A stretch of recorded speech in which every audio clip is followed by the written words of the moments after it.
And we're live with another podcast. Mike here with Jeff again.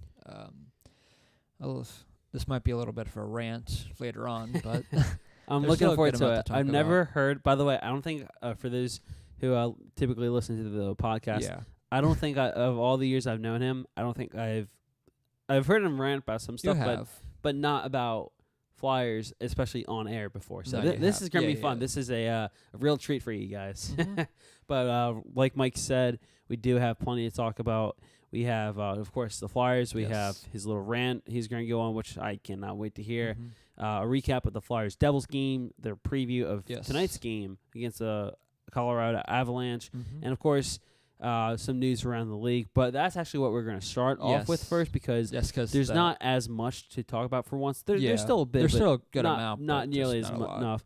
The biggest thing, actually, two things. First, Charles Wang, who's the founder of Computer Associates and owner of the Islanders, co-owner of the New York Islanders, passed away at the age of 74. So he, his presence will be missed, and our condolences to the whole Wang family. He helped found the software company Computer Associates International, Inc., and was a part owner of the Islanders. He passed away on Sunday in Oyster Bay, New York. Mr. Wang's attorney, John McEntee, said Mr. Wang died of lung cancer. The company he helped found in 1976, now known as CA Technologies, was built through scores of acquisitions and originally focused on mainframe computer software. And, of course, he eventually stepped down, but he eventually invested and helped buy the Islanders in 2000 though. Yes. But he survived and a majority owner from 2001 to 2016. Yes. And he is survived by his wife, Nancy Lee, along with 3 children, 3 grandchildren, his mother, and 2 brothers. And this is from the Wall Street Journal.com. And I saw this from a tweet yesterday saying that he only went to 1 hockey game before becoming owners of the Islanders. That's impressive. That's pretty fun. That's kind of how you can see sometimes hockey can kind of touch someone. Yes, absolutely. Get into it, so. Yeah, but he will be greatly missed. Sad day for the Islanders, and the hockey community. Yeah. Some other news around the league. Seth Jones, this is big for the Columbus Blue Jackets. Yes. He will return to the lineup for the first time this season, as he was out 4 to 6 weeks with a second-degree MCL sprain. That was back on September 26th. The Columbus Blue Jackets public relations team revealed. And he missed 4 to 6 weeks or so, as it is now. Or it's actually he was scheduled to miss 4 to 6 weeks, but he's missed I think roughly around 3.5 to 4 weeks. So that's I think he came back a little sooner rather than expected. You just kind of hope it's not like a McDonald thing, kind of bring it back to Philadelphia, right? But where he came back early and clearly affected him, and they're sitting him again because of it, right? But the good news is for Jones, he will not only make his debut, but he's also expected to line up on the second power play unit. I think he should at least be on the first power play unit. I think they want to ease him. That's fair. I get that's fair. That makes sense. While the man advantage last season, the Blue Liner tallied 24 of his 57 points and averaged 2 minutes and 42 seconds of ice time. In order to activate Jones off of the injured reserve, though, the club will need to make a roster move with either likely Adam Clendening or Dean Kukan, likely bound for their AHL team in Cleveland. Did that say if he was going to be on the first pair still, or if they were going to ease him on that too? This one's because they don't play it. CBS Sports. This is the information I'm getting it from. By the way, I was updated about 2 hours ago. I mean, they don't play until tomorrow. Right, they don't play until tomorrow, but he is expected to line up on the second power play unit. Okay. According to CBS Sports. Okay. So we'll wait and see what happens. I think it will actually, now that I'm hearing it out loud, it would be a good idea to ease him in on the second power play. Yeah. First game back, you don't want to rush him. No, and it's their first game back tomorrow is against Arizona. Yeah, so it's not like you're playing. I mean, no offense to the Coyotes, but it's not like you're playing. They're not the strongest team. Exactly. They're still rebuilding, but they're getting there. Johnny Gaudreau. Yes. Johnny Hockey. But actually, before before we get to Johnny Hockey and his achievement, Scott Darling was also activated today. I'm glad that you mentioned that. Yes, that's For another, Carolina, and, that's big too. for them. Yeah, so But that's another big one for them. yes. Now I'm glad you did bring up 'Cause Darling that's because I knew I was missing a name out there, but yeah, because Darling he's a big piece for Carolina. Yes. And they taking a kind look of- really quickly at the standings, and we'll go back to this. Carolina right now is at the point, top yeah. of the Metropolitan Division Mhm. in the Eastern Conference at 4-3-1 with 9 points. Yes. So, But I will say this though: their last game, Scars Darling could be a big help if you can come back strong or whatever. Because right, what I saw of the Colorado Carolina game, those are some pretty light goals that was let by. So right. it could go huge for Carolina. So we'll have to see on that one. But back to Johnny Gaudreau, Yes. Johnny Hockey. He, local guy. yes. Boston College product. Yes. He scored 2 goals last night to get to point number 300. He's now at 102 goals and 198 assists in the process. Gaudreau scored half of Calgary's goals while logging nearly 18 minutes of ice time. He finished with a +2 rating, taking 4 shots in the win, and he is up to his goal total to 5 on the season as he remains, of course, in an elite class. Yes. So congratulations to Johnny Gaudreau, and as he makes or gets in. It's hard to believe he's already hit that milestone already. It seriously is an Like, I incredible feel like he just hit accomplishment. the league or just got into the league. But It really does, because he came in the league. Wow. I got to think about this. 2015? He's 25 right now. 2014. 2014. Yes. I was a year off. Close. But he was playing for Boston College. So I guess from- that makes sense then. It does. 2011 through 2014. Because I'm and sure soon you're going to see Connor McDavid hit a bunch of milestones with how well he's I want to played. see where McDavid is for points, for overall points, because he has to be up there Mm-hmm. already with. Yeah. All right. So wow, he's this is unbelievable. So we said that Gaudreau started in 2014. Yeah. McDavid started in 2015, 2016. Mm-hmm. Actually, let me see this. This should be for Gaudreau. I want to say for him it should be 2014, 20. No, I'm sorry. It is 2013, 2014 when he was 20. For McDavid, he started when he was 19 in 2015, 2016. He scored 48 points that year. Mm-hmm. Reached a 100 point plateau the year after, 108 last year. He's at 11 so far this year in 6 games. So far in just 215 games, he's 267 assists. He's 9 goals away. That is from his 100th career goal already. 24 assists from 200 career assists, and of course he is 33 points away from reaching Yes. point 300. So he's gonna easily get to that feat, of course, but I think he's gonna get there before Gaudreau will. Oh, obviously. Yeah, Well, absolutely. in like less games, I way mean, less games. It'd be a lot better if he had more people around him, but Unfortunately, he does not. he doesn't seem to need it, but the team could really benefit by that. Right. Anyway, so the last thing of the podcast to talk about for right now, at least about the league, wise, is the 3 stars of the week. As McDavid is up there, but he is not the first star of the week. I thought 11 points for McDavid was a lot, and then I saw his leader in points, which is no surprise, Austin Matthews with 16 points. Yes, but actually he's hold not on there. Hold on, wait. Want to hear the top 4? Or let's go for top 5. All right, top 5. Austin Matthews, number 1 at 16. Yep. And then there's a 3-way tie for second with Nathan McKinnon, Morgan Riley, and Mikko Rantanen. Yep. And then right after that is Patrice Bergeron. And then Sebastian Aho. Nice. Yeah. Well, there you go. The one I find surprising is Morgan Riley. That one, not so much. Riley is a very good player. He is. I I'm not think saying it's more that, surprising that Tavares isn't up there yet. Yeah, that is. I agree with you on the fact Riley's a little surprising, only because I feel like someone like Tavares would take a spot. Austin Matthews, not surprising. McDavid is on this list for the top. He's at McDavid 3. 16th, and guess who's right behind him? Jakub Voracek at 17 and Claude Giroux at 18. Very nice. Well, there you go. All tied at 11. Of course. The Yes. 3 stars of the week, Marc-Andre Fleury with the Vegas Golden Knights. He went 2-0 with a 1.00 goals against average and a .956 and save percentage. And for Toronto Tavares, he's 15th, also with 11 there you go. points. That's good to know. They're tied at 13 with 11. Okay, that's good to know. But for Fleury, as he helped backstop the Golden Knights to a perfect week, and they're at 4-4 record right now. Yes.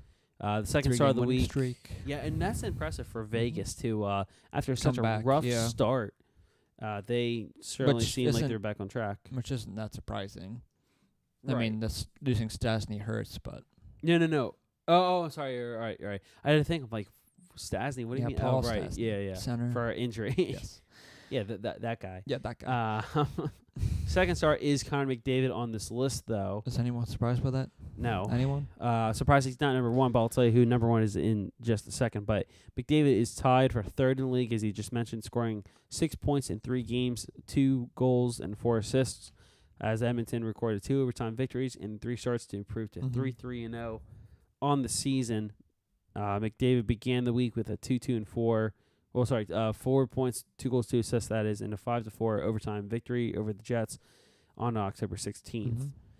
Finally, of course, the first star, Gabriel Landeskog, the captain of the Colorado Avalanche.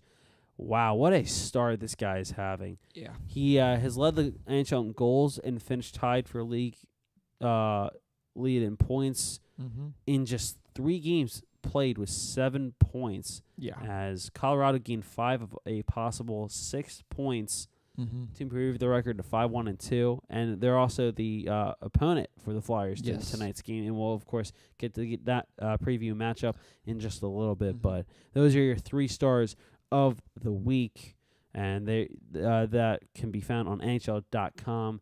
And do you agree with that list? Yeah, I agree with it. I think Landeskog's killing it. I mean, right. Landeskog and McDavid, I think they're killing it. And for sure. I mean, Fleury, they're turning around. Yeah, so I think you do gotta give him at least some credit there. But I definitely like that list. It's a strong list to have for your top 3 stars of the week, ending on Sunday. I almost said last Friday. I was like, nope, that's not right. No, it is not.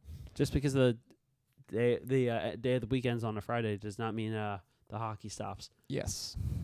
But anyway, so do you want to look at the standings now? Yeah, we can look at it now. Okay. Before let's do that. Moving on. So, like I said earlier, Carolina is at top of the Metro, 4-3-1 with 9 points ahead of them. Or sorry, just behind them in the Metro is practically everybody except for the Islanders and the Rangers, as New Jersey, Pittsburgh, Columbus, Washington, Philly are all tied with 8 points. Is in that exact order, though, of the standings. So, theoretically, the Flyers are in 6th of the Metro, and the Islanders are 3-4-0, Rangers 2-5-1. Yes. The Atlantic Division, the Leafs, this is also a weird. This is a very weird start to the season for this division, especially the Atlantic. Toronto, Tampa Bay, not surprising. 12 points to 11 in favor of Toronto there. 6-3-0, and then 5-1-1 for the Bolts. But then tied for third with the Boston Bruins with 10 points. With 10 points is not only the Buffalo Sabres at 5-4-0, but the Montreal Canadiens at 4-1-2. Explain how that happens. Carey Price. Of course. But also, to be fair, Max Domi. Domi has been playing superb for them. And I think he really has settled down after his outburst, we'll call it. Yeah. With that uncharacteristic play of him with the sucker punch. Right during the preseason. Yes, but and of course you have Ottawa coming up the rear, 4-2-1 actually. They're not bad either. They have 9 points. And, obviously it's still very early, but Florida 1-2-3, Detroit 1-5-2. That's not that surprising. It's not surprising really, but I honestly didn't think Ottawa or especially Montreal would be ahead of them. Or Buffalo. Far. Buffalo, I actually was. I did have them having a better year. I forget how much of a better year. But I forget if I had Buffalo or Detroit ahead of one another. But and of course going to the West, a dominant Western Conference. Yeah. Central, that is. The Nashville 7-1-0, Colorado 5-1-2, Winnipeg 5-2-1, Chicago 4-2-2. They're on a roll. Minnesota 4-2-2. Dallas and St. Louis are tied for last with 6 points, as 14 for Nashville, 12 for Avs, 11 for Winnipeg, and 10 for Chicago and Mini. So for the Pacific, of course, finally, the Ducks are doing good. Calgary and Vancouver are tied for second, exact record 5-3-0, but the Calgary Flames have the upper hand as they have scored more goals, and that is the difference as they have both let up 24 goals against their team. San Jose is 4-3-1 with 9 points. Vegas 4-4-0. Edmonton 3-3. And both those teams started off slow, and they did. They certainly did. LA 2-5-1. What's going on there? You would think with Ilya Kovalchuk coming back into the league and possibly providing a spark for LA, you would think there would be something besides just 2 wins, wouldn't you think? Yeah, I would, but I don't know. At the same time, but also you got to remember, I just realized Jonathan Quick is out. That's true. So that is a huge reason for why it's true. They have given up 28 goals. 5-1. That too. That's not helpful. If you look at the differential, minus 13. Yes, there's your problem. Arizona is 2-5-0 for last place in the league with 4 points, which is also surprising. Actually, sorry. No, you're good. Behind the Flyers, who've given up the most goals, 33. Oh, that's fun. Right behind them at 32 is Chicago.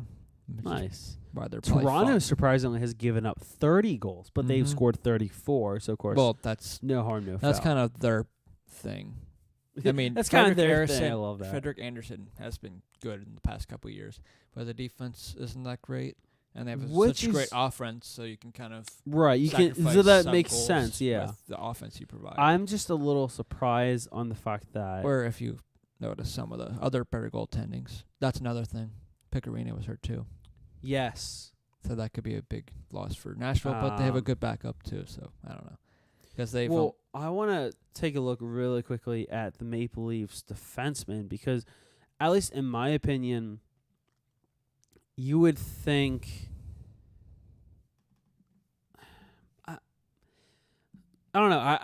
I feel like with their defense, I'm going to have to take a look right now actually just to see what their defense is.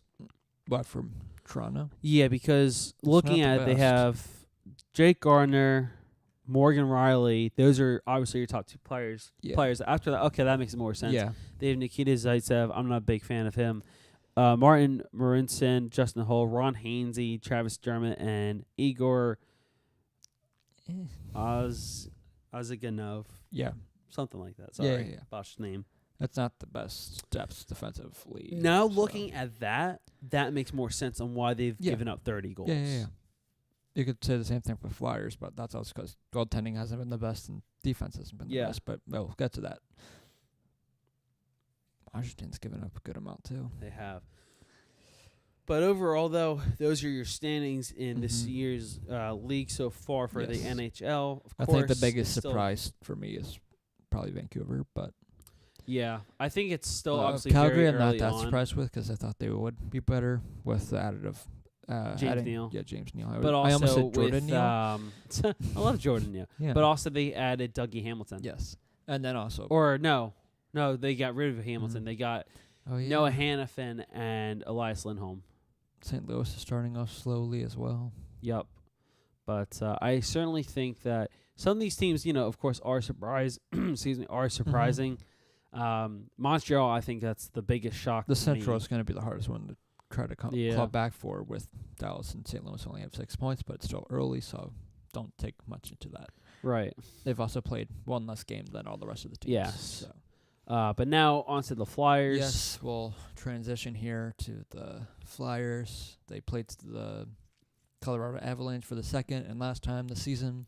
Yep. They are playing this one, of course, in Philadelphia with the first one. Yes. Was at Pepsi Center. One of my favorite things about the Pepsi Center, every single time a player gets out of the penalty box, they play the Mario music. Yeah, I love like that. Yeah, I absolutely love that. But I guess before we can, how do you want to do this? You want to talk about the games? Yeah, let's talk about the Flyers' last matchup against the New Jersey Devils. They, That might be it was probably their best defensive effort, at least. Yes, overall, that was their best game. Again, we know how early the season has been so far. I don't know. But overall, offensively, they probably could have done a little better shots-wise. Right. Because for the most of the game, there were barely any shots either way. That could also be said because of the defense. But overall, though, the Flyers, they looked good. Mm-hmm. This is a very complete victory for the team. Mm-hmm. The final score was 5-2. Damon Severson and Brian Boyle got the only goals for the Devils. Konechny got his second of the year. Patrick returned from injury, got his first after a beautiful feed from Jake Voracek. That was great. Jake Voracek got himself a goal, which is the go-ahead goal late in the third with 3:10. The go-ahead and game winner. Also, no surprise here, Flyers gave up 2 power play goals. Yes. They also scored a power play goal. Flyers were 1 for 5, though, on the power play, so that hurts. And also, the other bad thing was 3 of those after the connecting one, the next 3 didn't have any shots registered. Yes. On them. So. But something that I want to bring up, how much of the game did you watch? All of it. Okay, cool. Because I want to bring up one play that really made me mad. The Michael Raffle penalty. At the beginning of the game. The ghost penalty, yes. The officiating was terrible in the game. It was god-awful. There were some calls that the Devils got that I didn't agree with and either. And honestly, there were some for the Flyers as well that I didn't necessarily agree with. But that Michael Raffle play, the particular play was Raffle was... Mirko Mueller had the puck in the Flyer. I think it was the Flyers end. I forget which end. And anyway, it was in the Devils end. Oh, it was it was Devils end. But anyway, he had the puck, and Raffle. To be fair, he did have a tiny bit of a blade on Mueller, but it wasn't an actual hook because Mueller tripped and fell on his end. Like he lost an edge. Yeah. As one typically does every once in a while in the NHL. And AHL, it's hockey, it happens. And so that happened, and they ended up calling a hooking penalty on Raffle. And sure enough, on that power play, they scored. Damon Severson scored the goal. And, yeah. But... would you have challenged the Brian Boyle goal like Hakstol did? Yes and no, and I'll explain why. I get it. I'm honestly, I think I'm 50-50. If not, I might be like 60-40, 60% no, 40% yes. So basically, we'll break down the play for you right now. So the Flyers, they were up 2-1. Another penalty on the power play. Brian Boyle scored with 2:25 just into the period. Yeah. And it was really early in the power play too. It was like 5 seconds maybe into the power play. But basically what happened was Brian Boyle, it was a great shot. Yeah. There's nothing wrong with the shot, but what the issue is there's possible goaltender interference on the Devils. I need to take a look at the replay because I forget exactly who it was they're calling for the possible goaltender interference. But what happened is as Boyle took the shot, there was a screen out in front, and the Devils player, as he was skating through the crease... he was in the crease. No, sorry, yeah, he was in the crease. Well, actually, there was the same guy who actually screened Elliott, but as he was in the crease, he actually... it was interesting. He kind of bumped Elliott's stick just a little bit. Yeah, and he had a stick between his pads, but... yes. I actually didn't notice that part. Yeah. Or skate in between his pads, but it was very light, and I don't really think it would have affected anything. See, my thinking of it, I probably wouldn't have challenged it, but that's just because it was a close call. But I'd say it was a better screen than I think it was definitely a better screen. It was a great screen, but for me, but also at the same time, if this was called back or whatever, it'd be a riot. Everyone would be like, he barely even touched him. Yeah. So I can get that because they're trying to get rid of the tacky kind of, this is goaltender interference kind of thing. Right. So. And that again, that could have gone either way. And also, it's Hakstol, and Hakstol, you have not been the best at challenging things. Right. But you never used your timeout, so who cares? Fair enough. But also, if you want to look at this, ice time things. Yes. They need to play the Gudis Anaheim pair more. They actually do. Because that's been their best pair, by far. I actually do agree last with night, that one. or Saturday afternoon, sorry. And just whenever they had any zone time or whatever on the offensive zone, it was always Gudis and Sanheim. Here's something and Sanheim had a great one-on-one play. That was also helped by Drew cutting off the other guy, but he did a great job actually stopping it. Right. But he said after the game that he doesn't want to change the time change their ice time at all because, why would you want to change their ice time? Because everyone else is doing so good. And again, Provorov also struggled a little bit too. No, a couple of turnovers and everything. But something. But the only thing that made it better defensively than other games is that people were coming back and the bad turnovers didn't really resort too much. Right. Something I did want to bring up really quickly because Gudis got benched during the last Avalanche game. Did he? Yeah. Remember his second game of the season he wasn't playing? Oh, yeah, he was. He was benched for Fallen. So here's a question. Now that although this defensive pair has been playing great, do you think Hakstol will take him out because it's Colorado's speed? I hope not. No, I still think the only reason why he put Fallen in for Gudis was because of the second game kind of thing where he wants to see what this is. That's fair. And also, McDonald's still hurt. And he said right. it's the same lineup, so he's not going to change much there. But Hakstol was actually asked about the challenge of trying to formulate a game plan against the Avalanche's Nathan MacKinnon, who is dominating. I think MacKinnon could also make another strong case for another Hart Trophy candidate season. The question was, have a good enough book on MacKinnon because he's out west? He replied, he's such a dynamic and dominant player and has been not just over a short period of time. We know who he is and what he is as a player and how effective he is. There's a clear message for us in terms of how we want to play against him tonight. Not an easy task. Yes. His speed, the biggest thing. But, basically asking if that's what his biggest aspect was. Speed and strength, aggressiveness. He's got different elements to his game. There's more than a couple tools that he has. The speed to the pace that he comes up the ice with is really hard. You need a lot of help on that from behind with back pressure as well as your defenseman playing it well. When you add to it, he's a bull out there as well. He's a powerful player. It's not just speed coming at you. There's speed, there's quickness, and that comes with that. Then the power of his game adds another element. And this is all true. Yeah. I'm glad that Hakstol recognizes how truly talented Nathan MacKinnon is. I mean, you kind of have to. Right. But also before going to that, before I start on that, the Flyers also won 73% of the faceoffs in New Jersey. So.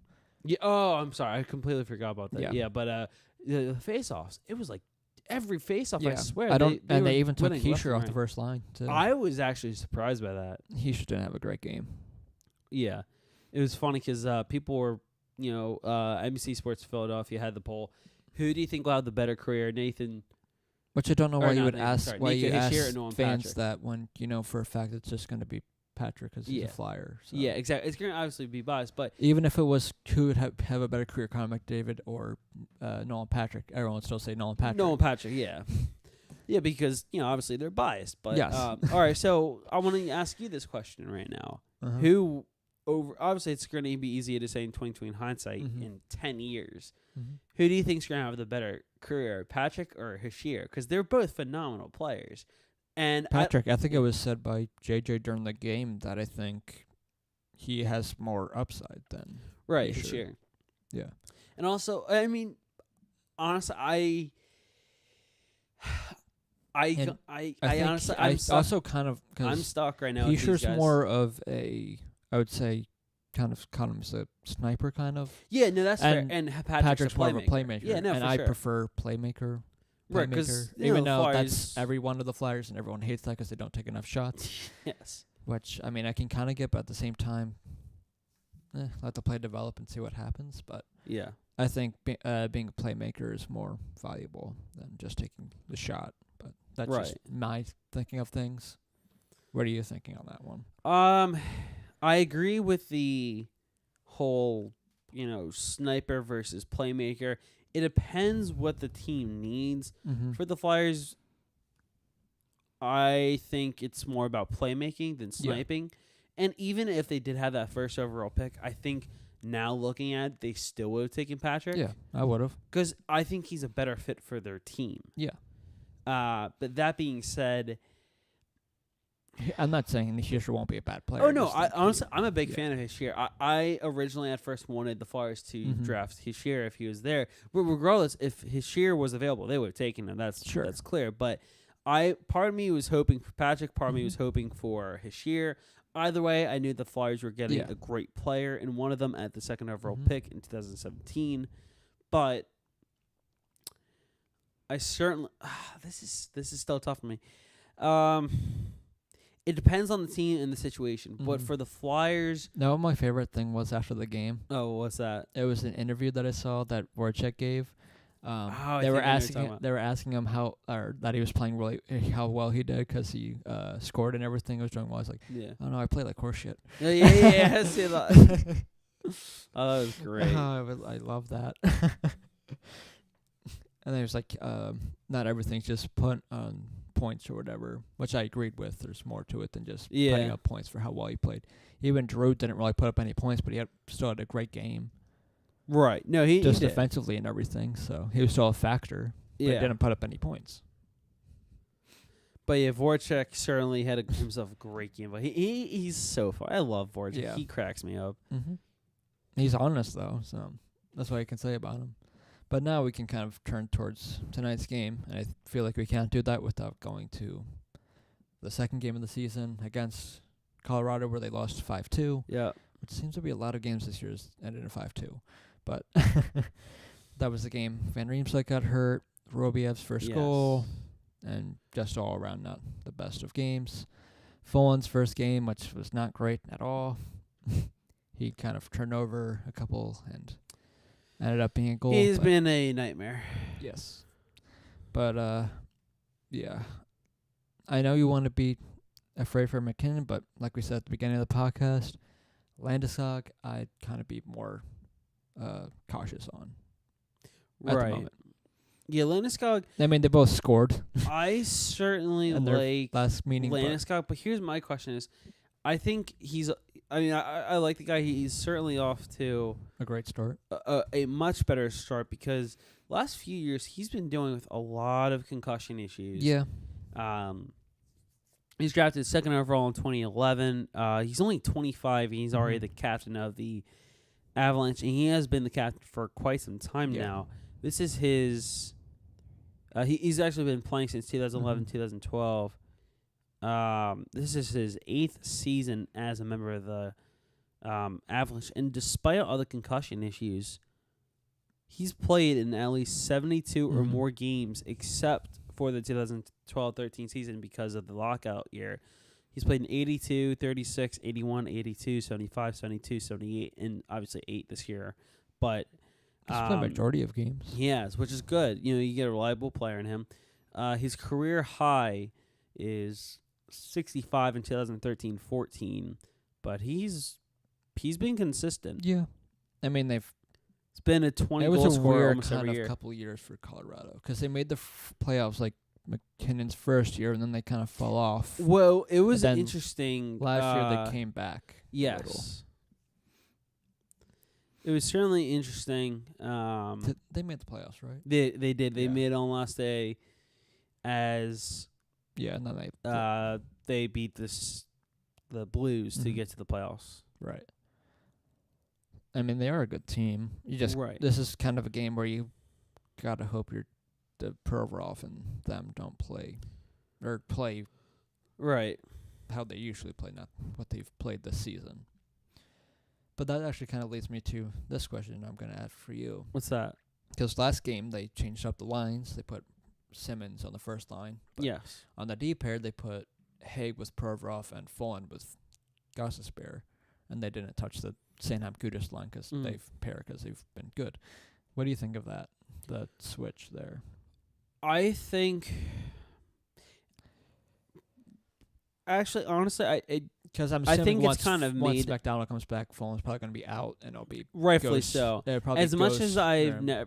don't think I would have ever said this before.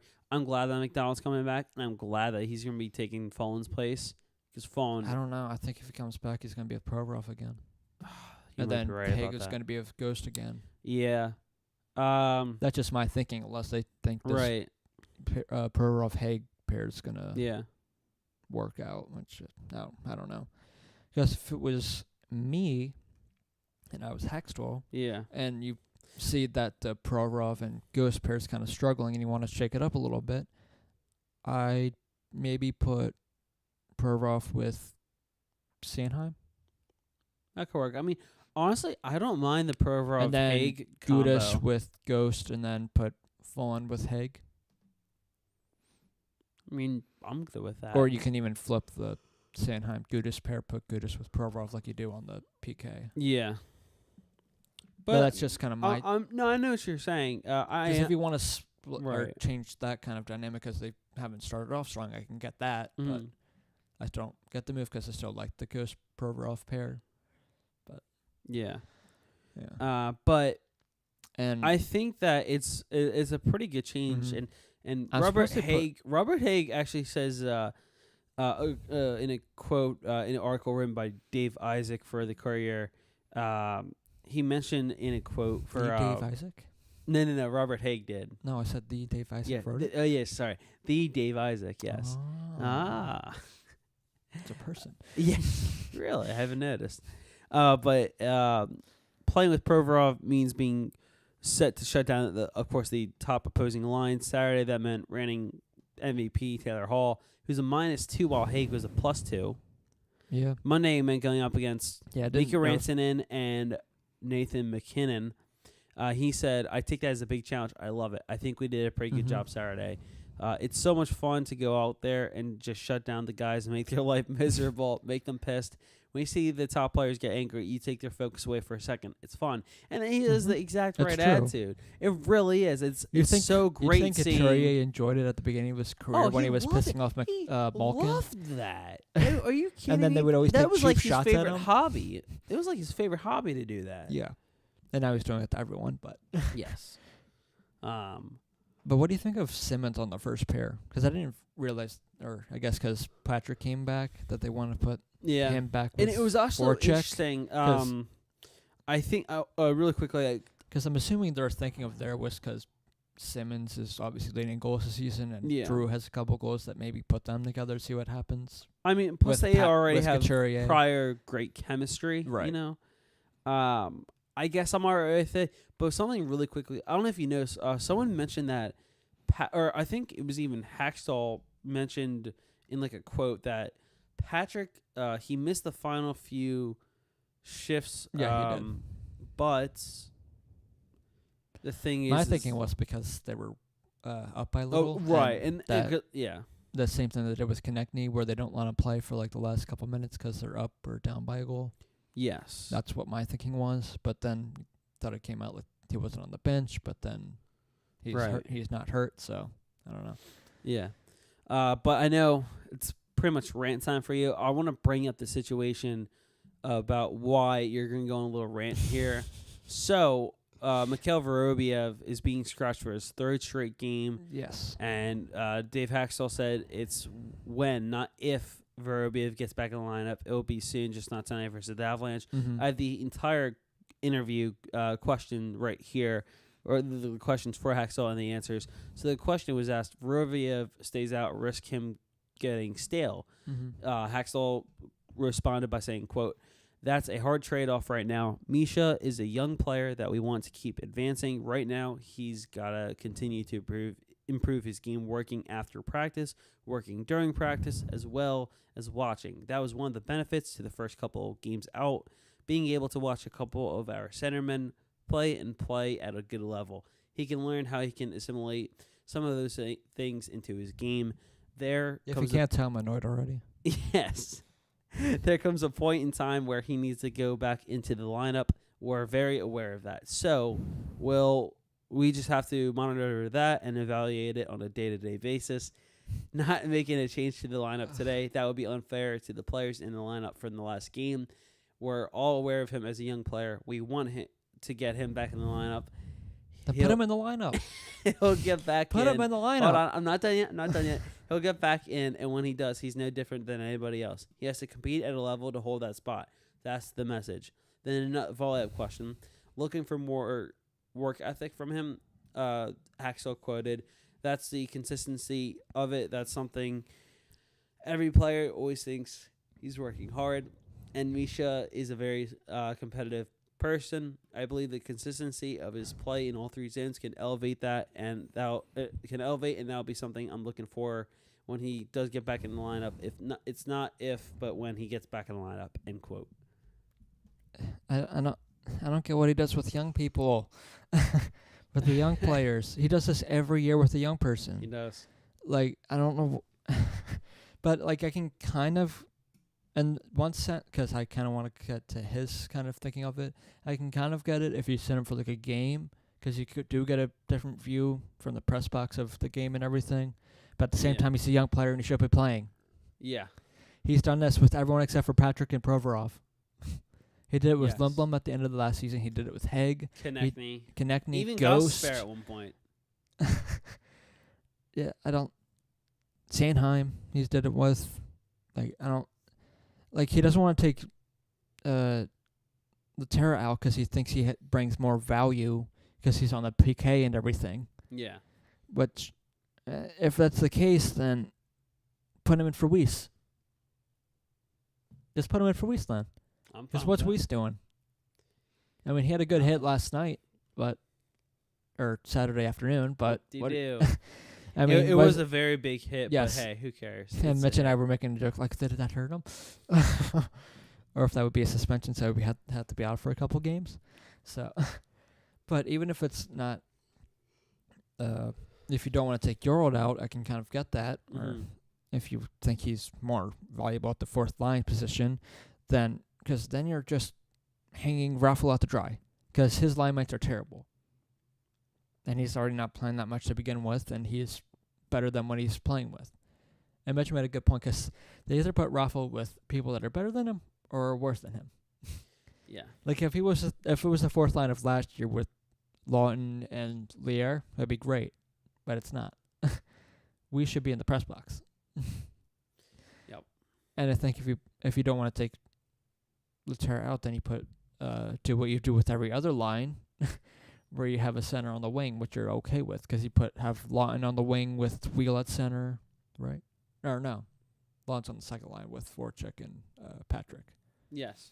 And the third line's with Wheel, and the first line's with Giroux on the wing with Couturier in the center. Yeah. So you're not afraid with putting a center on the wing. So why not try that? I would like to see it, but I don't know. It's probably not going to happen, but Robiev's too good and too young to want to. Yeah. Makes sense. I don't know. And he always sits him for a long period of time. He does. He did. He put.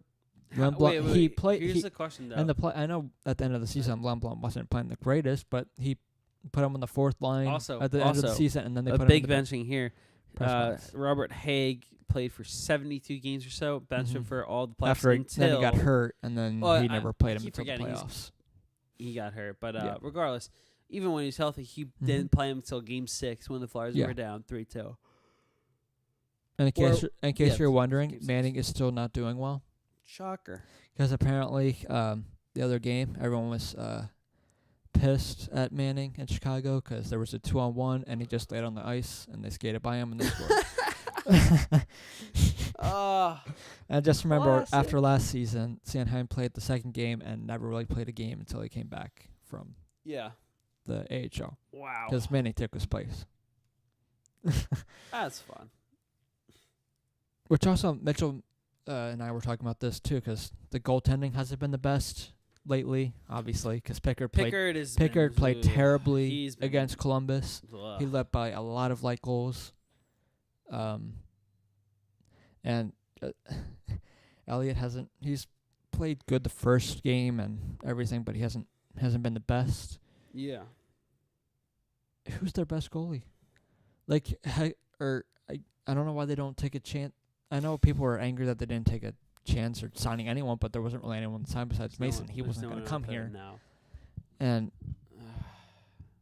I would have taken Pickard off waivers, but I guess he would have been your best option backup wise. And thinking about it, Neuvert, as consistent in health concern as he is, he might be your best goalie. Because when he's playing his best, he's great. When he's playing shit, he's like these guys. He's like Pickard. Yeah. He's like how Pickard was. And if Hakstol has said how he wants to compete this year, then fix the goaltending. Then he should have gone out and got someone, or traded for someone who still had like a year or two left in their contract. Because then, if you get a guy who was in there 2 years of contract, then you wouldn't have to worry really about re-signing, because you have to worry about re-signing both Elliott and Neuvert. Then you could just have them walk and have Hart as the backup to whoever. Yeah. And then you probably have a better chance. Okay, that's my rant. Your turn. Love it. No, I mean, honestly, everything you said. Your turn. It was spot on. So. Jeffrey, go. Yeah. You were doing a hatchet. Come on. When you came here today, you were doing. I was. That was fun. Hold on. Like, what is how do you? I know you feel the same way as I do, but it's just it is frustrating with the young people, because I don't get what he's doing with the young people, and they Hakstol even said in the past about. Because here's my thing: is that Hakstol. Even Hakstol said if a young player is playing good enough to replace a veteran, he's going to do it. He doesn't really do it, though. Right. Because Weiss and Laterra are still in the lineup. And I know Vorobiev hasn't had the best start, maybe, but he's still a young player. He's a rookie. He's been doing better than both Weiss and Laterra combined. He already has more goals than them combined. And he already has more points. He only has one goal. He has more points. So, I don't know.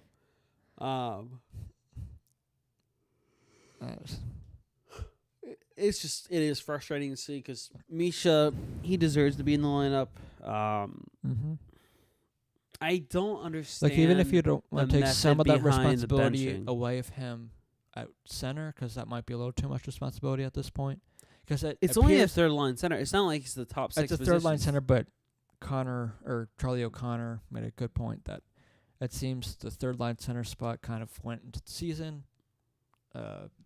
Vorobiev won it coming out of camp, but it seems Wheel has taken it back. Yeah. So, and even if you want to take some of that responsibility away, so he's just focusing on the wing, then put him at wing for a little bit, and then do what you do with all the other centers. And then if you see him starting to progress, then move him to center. That would be my way of going about it, not really benching him. Right. I think it's just frustrating because I don't know if this is like a method to his madness or something. Or it seems to be. To be fair, players like Gostisbehere have actually spoken out and saying, in the long run, the benching has helped them. Right, but at the time, it might not seem right. You know how pissed everyone was when Konechny kept getting benched? Oh yeah, I was one of them. I love TK. And it was because of the reason, because he always took like penalties or dumb penalties at the worst times, but which he's getting better at. But for what he does, you kind of take it with it. So, yeah, I don't know. But kind of moving on a bit. Actually, I wanted to say one other thing about Hakstol. Did you see his one-on-one interview with JJ? I don't believe so. Okay. Well, and then apparently, JJ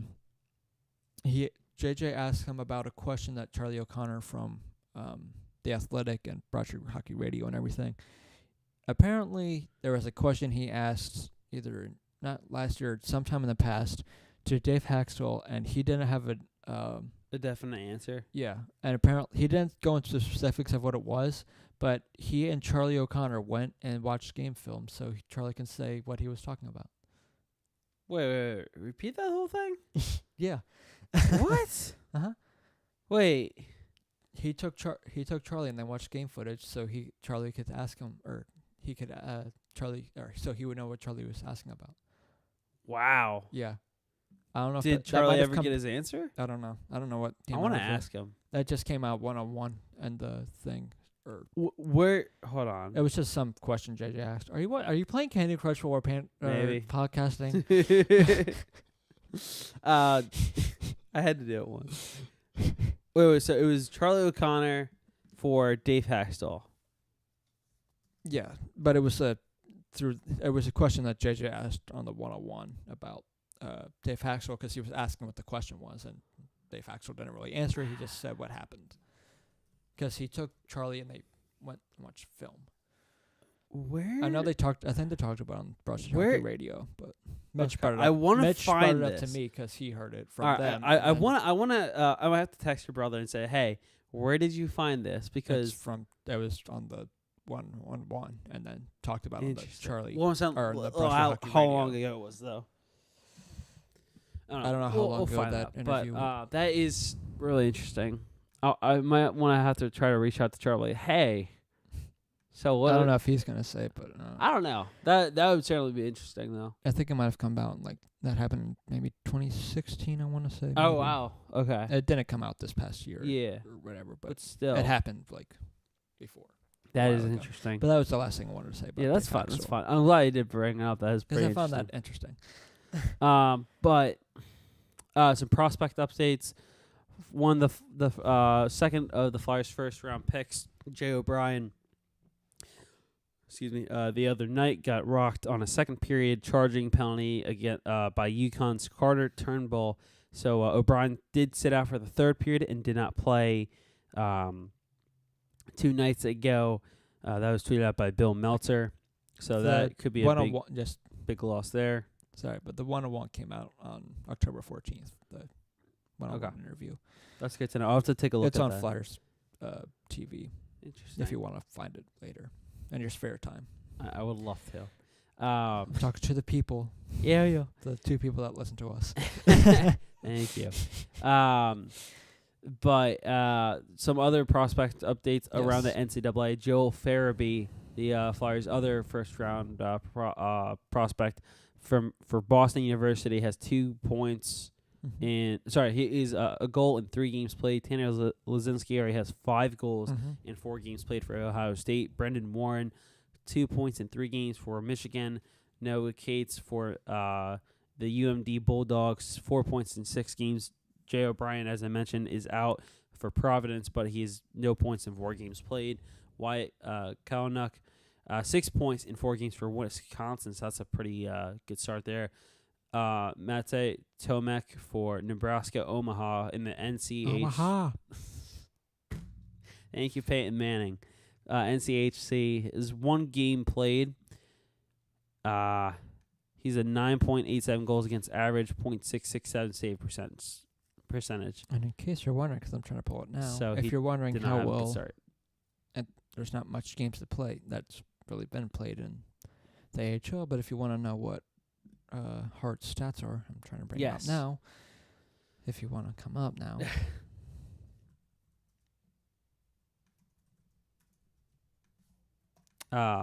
But while you bring that up, moving forward, Wade Allison, he has not played any games yet for Western Michigan. Gavin Hain for North Dakota has an assistant 2 games played, and Jack St. Ivany for Yale has no points in no games. So that's your quick prospect update for the NCAA. And for Carter Hart, I thought I saw something. Because he played last night yesterday and played pretty well. He let 3 goals by, but the 2 goals I heard were not really his fault or on him. But okay.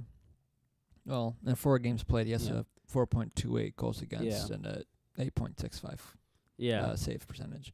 But that's also because one of the games was kind of a blowout. And it was. So that's probably a majority of the reason why. None of really the Flyers, Iowa Lions, or Stars don't have much better numbers. Right. Lion and his 1 game, 3.01, 9.33. And 2 games for Stolarz, 4.34, 0.851 save percentage. So, I mean, it's little things. That's only 4 games, so the numbers are a little skewed because of that, but still, he's given up 15 goals, but Carter Hart has.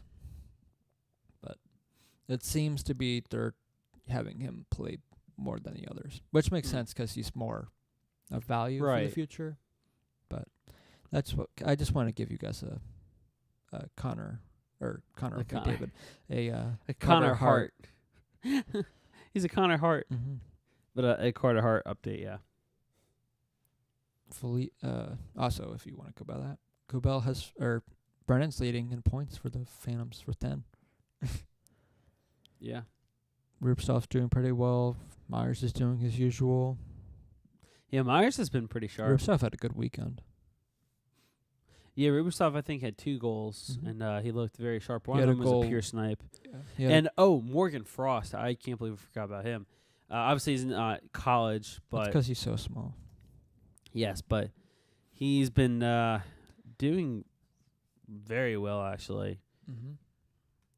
Taking a look. Is anyone surprised here? No. Let's see here. Carter. Hart/Carter. Yes, Frost, not Hart. Frost/Morgan. Sure. Yeah. We'll go with him. But what will be interesting is just before while you're picking up thank you. Morgan Frost thing, that once World Juniors, if you kind of focus on that, the Flyers because the past couple, or you're gonna have Morgan Frost and Ratcliffe in it, but the next couple of years you're gonna have more Americans in it. That is true. And Swedish, but you've already had your Swedes. Yeah. Here you go. So Frost, he went bar down actually for the power play goal in overtime for goal number 7, his second point of the night. Golden Knights. Second point of that night. He's goal and assist, and now has 12 points in 4 games. Wait, how many points in how many games? 12 points in 4 games. Jesus. Yeah. Wow, I can't wait for him to come up. Because then it's going to be even more interesting with what the Flyers do. Because if he makes a team, would he be third center and then fourth line for Robiev? I guess so. Because that would be pretty interesting. Because both him and Ratcliffe have to be done soon in juniors. I mean, Ratcliffe will most likely go down to the Phantoms, but if Frost makes a team, that's going to be interesting. Especially with what the Flyers do this offseason. But going back to the game tonight, what are your predictions? Yes. Landeskog and McKinnon and Rantanen are getting the goals for Colorado. The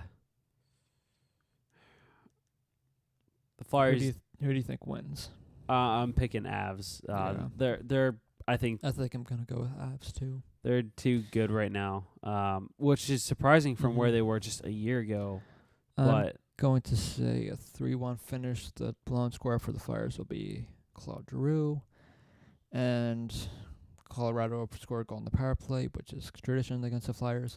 Basically, and it'll be Landeskog and.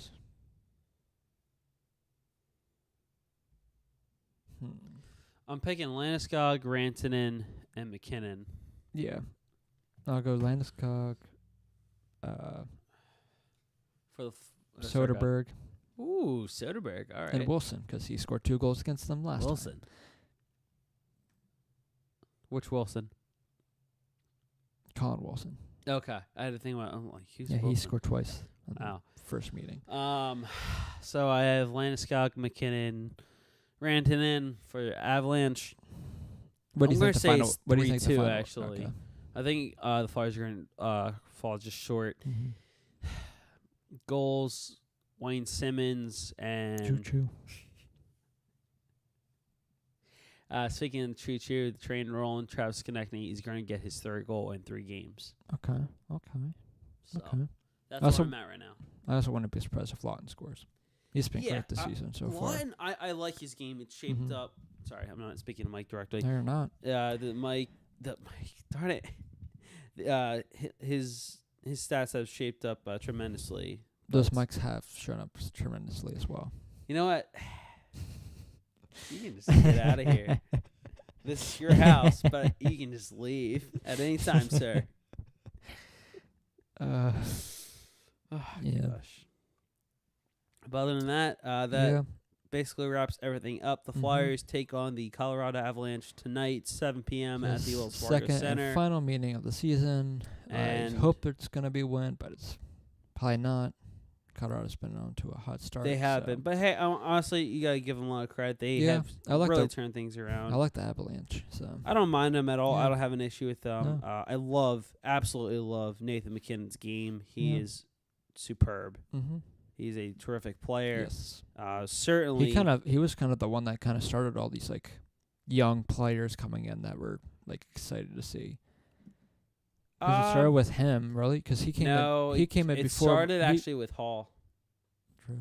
Hall and Sagan, because Hall. Right. I think it was Taylor Hall who was the first ever player. If not, it was Hall. If not Tavares, I forget which player. But the rule was, it was the 16-year-old exception rule for the OHL, where and Connor McDavid was one of those players.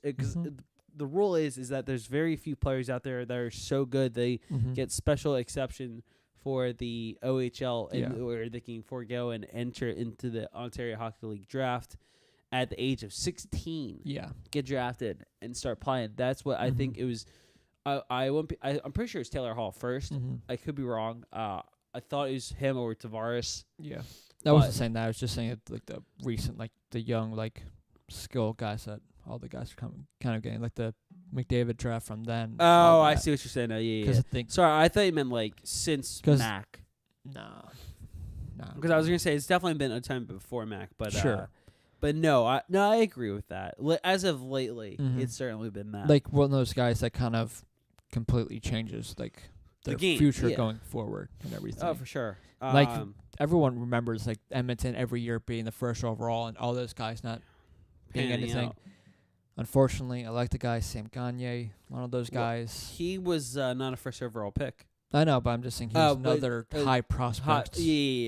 Or high drafted guy that kind of hasn't really. Right. I liked him on the Flyers and everything. So. I was. That sucks that he's in the minors, but. Yeah, he's actually with the Toronto Marlies. Yeah.